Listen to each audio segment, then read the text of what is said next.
საქართველოს პრეზიდენტი ამერიკის შეერთებულ შტატებში გაემგზავრა. მიხეილ ყაველაშვილი გაეროს გენერალური ასამბლეის მე-14 სესიაზე სიტყვით გამოვა. ვიზიტის ფარგლებში დაგეგმილია მაღალი დონის ორმხრივი შეხვედრები, მათ შორის გაეროს გენერალურ მდივანთან ანტონიო გუტიერეშთან. საქართველოს პრეზიდენტი ასევე დაესწრება ოფიციალურ მიღებას, რომელიც დონალდ და მელანია ტრამპების სახელით ასამბლეის მონაწილე დელეგაციათა მეთაურების პატივსაცემად გაიმართება. მეორე დღე რაც დედაქალაქი თბილისობის დღესასწაულს ზეიმობს, სახალხო დღესასწაულის ძირითადი ლოკაციები რიყის პარკი და ორბელიანის მოედანია.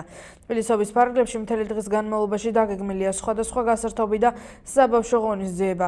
მოწყობილია ფოტოზონები, გამოფენები და კვების ობიექტები. პატარებისთვის იმართება კონცერტებიც. დღეს ბოლოს კი დღესასწაულის აღნიშვნა ევროპის მოედანზე საზეიმო გალა კონცერტით დასრულდება. გილოცავთ თბილისობას პირველ რიგში.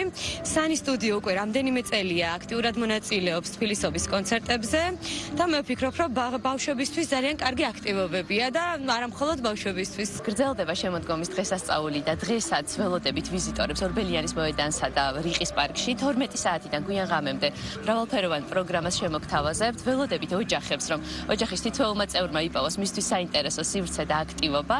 დღის პირველი ნახევარი იქნება დღესაც საბავშვო აქტივობებით და კონცერტებით დატვირთული. დღის საღამო, დღის ბოლოს, რა თქმა უნდა, გაიმართება სხვადასხვა ტიპის კონცერტები, ელექტრონული მუსიკა, ჯაზი, ქართველი არტისტები ერთმანეთს შეენაცვლებიან ორივე ლოკაციაზე განთავსებულ სცენაზე, ხოლო გრანდიოზული გალა კონცერტი შეაჯამებს ამ ორ დღეს და ველოდებით ყველას ევროპის მოედანზე. კონტრაბანდის საქმეზე ბრალდებულ 4 პირს საქალაქო სასამართლომ აკვეთი ღონისძიების სახით პატიმრობა შეეფარდა. გადაწყვეტილება მოსამართლე ნინო თარაშვილმა მიიღო. ორგანიზებული ჯგუფის მიერ განსაკუთრებით დიდი ოდენობით საქონლის აქციზური მარკის გარეშე გამოშვებისა და შენახვის ფაქტებზე ბრალდებულებიდან ერთ-ერთი თავდაცვის ყოფილი მინისტრის ჯუაშენ ბურჭულაძის ცოლის ძმა ვასილ ფხეიძე. ასევე დაკავებულია ბურჭულაძის პირადი დაცვის ყოფილი წევრი ნუგზარ ცაბაურაშვილიც. მოსამართლის გადაწყვეტილებით კი საქალაქო სასამართლოდან პენიტენციურ დაწესებულებაში გადაიყვანეს კომპანიის დირექტორი მარიამ არჩემანშვილი, ასევე ნუგზარ ცაბაურაშვილი და ვიქტორ აბაიმოვი. რაც შეეხება ბურჭულაძის ცოლის ძმას ვასილ ფხეიძეს, მას სხვა სისხლის სამართლის საქმეზე აღკვეთი ღონისძიების სახით პატიმრობა უკვე შეფარდებული აქვს და ის რუსთავის მე-12 პენიტენციურ დაწესებულებაშია მოთავსებული. ფხეიძემ სასამართლო პროცესზე დაწყებაზე უარი განაცხადა. ცნობისთვის სახელმწიფო ბრალდების მიხედვით ბრალდებულები აქციზური მარკის გარეშე დიდი ოდენობით 2.176.000 ლარზე მეტ ღირებულების 325.000-მდე კოლოფუ აქციზო ფილტრიან სიგარეტს რეალიზაციის მიზნით ინახავდნენ. დანაშაული 7-დან 10 წლამდე ვადით თავისუფლების აღკვეთას ითვალისწინებს. შუამდგომლობა დააყენა აღკვეთის ღონისძიების სახით გირაოს შეფარდებასთან დაკავშირებით, თუმცა სასამართლომ არ გაიზიარა აღნიშნული პოზიცია. მან გამოიყენა აღკვეთის ღონისძიების სახის ყველაზე მკაცრი სახე, ეს არის პატიმრობა. რა თქმა უნდა, დაცვის მხარე დადგენილ ვადაში მიმართავს სააპელაციო სასამართლოს და გაასაჩივრებს აღნიშნულ განჩინებას.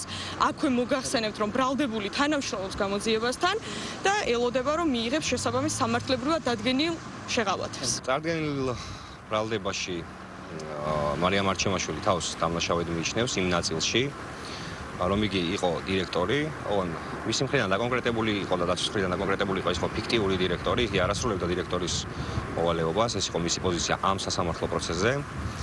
სასამართლომ გაიზიარა ბრალდების მხარის შუამდგომლობა აკვეთი ღონისძიების პატიმრობის გამოყენების თაობაზე და დაასაბუთა ფორმალური საფუძვლებით, როგორც არის მაგალითად მოსალოდნელი კაცრი სასჯელის გამო მიმალვა. საქმის მასალებში არ დევს არანაირი მტკიცებულება იმის, რომ მას ბილეთი ჰქონდა ნაყიდი, ან სადმე წასვლას აპირებდა. საქმეში მისი დაკავების მომენტში იგი არ იმყოფებოდა არც საზღვართან ახლოს. ბრალდებულებს ბრალი ედებოდათ უაქციზო ფილტრიანი სიგარეტის დამზადება შენახვის ფაქტთან დაკავშირებით. ვინაიდან მათი მხრიდან არსებობდა როგორც მიმალვის, ასევე მტკიცებულების განადგურების ახალი დანაშაულის ჩადენის საფრთხე, ამიტომ ბრალდების მხარემ მოითხოვა ყველაზე მკაცრი აღკვეთის ღონისძიების პატიმრობის გამოყენება. თითოეულ გარემოება შეაფასა სასამართლომ, გაიზიარა და ამიტომ დააკმაყოფილა ბრალდების მხარის შუამდგომლობად თითოეულ ბრალდებულს შეეფარდა პატიმრობა. შინაგან საქმეთა სამინისტროს თანამშრომლებმა განსაკუთრებით დიდი ოდენობით ნარკოტიკული საშუალების შემცველი მცენარის ჯგუფურად უკანონო დათესვა მოყვანა კულტივირების დიდი ოდენობით ნარკოტიკული საშუალების შეძენა შენახვის ჯგუფურად რეალიზაციის ხელშეწყობისა და ცეცხლსასროლი არაღის უკანონო შეძენა შენახვის ტარების ბრალდებით ორი პირი დააკავეს. სამართალდამცავებმა ბრალდებულების პირადი ავტომობილისა და საცხოვრებელი სახლების ჭხრაკისას ასევე მათ მიერ სხვადასხვა ადგილას განთავსებული 10 შეკვრად დაფასოებული ნარკოტიკული საშუალება ნარკოტიკული საშუალების შემცველი 15 ძირი მცენარე კანაფი 2 პისტოლეტი ჭიდი და 14 ვაზნა ნივთმტკიცებად ამოიღეს დანაშაული 12 წლამდე ვადით თავისუფლების სახკვეთას ითვალისწინებს.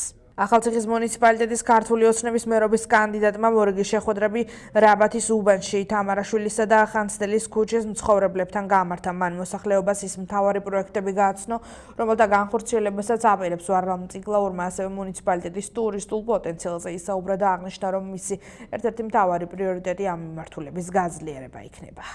რაბათის ისტორიულ უბანში გავმართე შეხვედრა, ასევე შევხვდი თამარაშვილისა და ხანძთელის ქუჩის მცხოვრებლებს.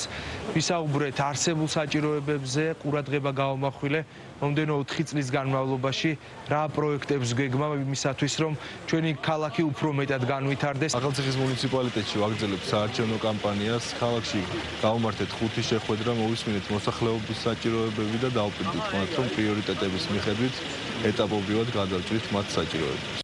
ქართული ოცნების საარჩევნო კამპანია ასევე გრძელდება რუსთავში. ჯიული შარტავას ქუჩაზე შეკრებილ რუსთაველებს ნინო ლაცაბიძე მაჟორიტარობის კანდიდატთან კარლო ნოდიასთან ერთად შეხვდა და ქართული ოცნების გუნდის მომდევნო 4 წლის გეგმები გააცნო. მოსახლეობასთან შეხვედრებს ქართული ოცნება რუსთავის 10-ვე ოლქში 4 ოქტომბრამდე ყოველდღიურად გამართავს. მოვისმინეთ ხალხის მოთხოვნები, სხვადასხვა ტიპის პრობლემები. ჩვენი ქართული ოცნების გუნდი ორიენტირებულია ყველა ამ პრობლემის მოგვარებაზე. შესაბამისად, ჩვენ ვიცით მომდევნო 4 წლის განმავლობაში რა უნდა გავაკეთოთ. ჩვენ მთელი 4 წლის განმავლობაში ერთი დღითაც არ შეგვიწყვეტია მჭიდრო ახლო და ხშირი კომუნიკაცია ადგილობრივ ამომრჩეველთან, ჩვენს რუსთაველებთან. ჩვენ ამ ფორმატში ვაცნობთ მათ დაგეგმილ, მიმდინარე და იმ განხორციელებულ პროექტებს, რაც უკვე თვალსაჩინოა და თითოეული მათგანი ძალიან პოზიტიურად და ძალიან ისეთი დადებითი უკავშირით აფასებს ამ ყველაფერს. უხმან ალექმა წალენჯიხის მუნიციპალიტეტში პრობლემების შექმნა რამდენიმე ადმინისტრაციულ ერთეულში დაიტბორა საკარმინდამო ნაკვეთები დაზიანდა ხიდბოგირები მეწყრული პროცესების შედეგად კი ჩაიხერგა სოფლის გზების ნაწილი ადგილზე საგანგებო სიტუაციის მართვის ცენტრის ჯგუფები მუშაობენ გზებზე მოძრაობა მალევე აღდგება უხვინ ალექი მოვიდა ასევე ფოთშიც ეს მუნიციპალიტეტში უხმან ალექმა მოსახლეობას შეუქმნა პრობლემები, დაიტბორა ეზოები, გავათვალიერეთ ის ადგილები, სადაც არის დატბორილი, გაცემულია დავალება და ყოველდღიდან შეუდგებიან ზარალის დათვლას და ჩვენ მაქსიმალურად მოსახლეობას დაუდგებით გვერდში, რომ აღმოხვრათ პრობლემები. გავდივართ ადგილზე, ვეცნობით სიტუაციას, სამაშველო სამსახურები ანალოგიურად გადიან და აწარმოებენ შესაბამის სამუშაოებს, რათა დაეხმარონ ჩვენს თანამოქალაქეებს. დილიდან მოხდება ყველა ლოკაციაზე გასვლა, ზარალის შეფასება აღწერა. ეს გულგებელცი რა ვიცი, ხოშკაკალიც მესმოდახმა და რა ვიცი, ისე ხშირად გადადის რაღაც წყალმენა წოფელ საშინელება. დატვირილი ეზები ოჯახებში შეუვიდა ხალხს. ქალაქში მთელი ღამის განმავლობაში მოვიდა უხვინალექი სიტყვასახით, რასაც თანახდა ძლიერი ქარი. ამ ეტაპზე ძლიერი ქარის შედეგად წაქცეულია ხეები, სეტყვის და ძლიერი წვიმის შედეგად დაიტბორა პირველი სართულები, დაიტბორა ქალაქის ქუჩები. ამ ეტაპზე ქალაქის მუნიციპალიტეტის მერია შესაბამისი სამსახურებით აქტიურადაა ჩართული, რომ მოხდეს ზარალის დათვა, მოხდეს მოსახლეობისთვის ამ ეტაპზე რის შეძლებაც არის დახმარების აღმოჩენა. მართლმადიდებელი ეკლესია დღეს ღვთისმშობლის შობის დღესასწაულს აღნიშნავს. დილიდან საზეიმო ლიტურგია ყველა მოქმედ ტაძარში ტარდება.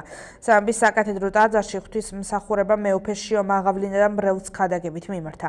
ღვთისმშობლობის შობა 12 საოფლო დღესასწაულს შორის ერთ-ერთია. საეკლესიო გადმოცემის თანახმად კი ყოვლადწმინდა ღვთისმშობელი გალილეის ქალაქ ნაზარეთში დაიბადა. მამა მართალი იოაკიმე დავით მეფის ტომიდან იყო, ხოლო დედა მართალიანა პირველი მღვდელმთავრის აარონის შთამომავალი. ღვთისმშობლის შობას ულოცავს სრულიად საქართველოს პატრიარქს, უსურვებ სიმშვიდეს, უფლისწყალობას. დიდი სიყვარულით სურს მიულოცო ჩვენს უწმინდეს და უნეტარესული საქართველოს კათოლიკოს პატრიარქ ზილია მეორეს დღევანდელი დღესასწაული შეეწიოს, გაახაროს და გააძლიეროს დედა ღვთისმშობელმა ჩვენი უწმინდესი მეუფეშიო და სრულიად საქართველო განგვამტკიცოს რწმენაში. ულაწმინდა ღვთისმშობლის შობით სიხარული ეუწყა მთელს კაცობრიობას. მისგან დაიბადებოდა მესია მხსნელი იესო ქრისტე. ყოველ მოქმედ ტაძარში აღევლინება საზეიმო წირვები. სამების საკათედრო ტაძარში სრულიად საქართველოს კათოლიკოს პატრიარქის მოსაყდრე მიტროპოლიტი შიო ასრულებს საზეიმო წირვას.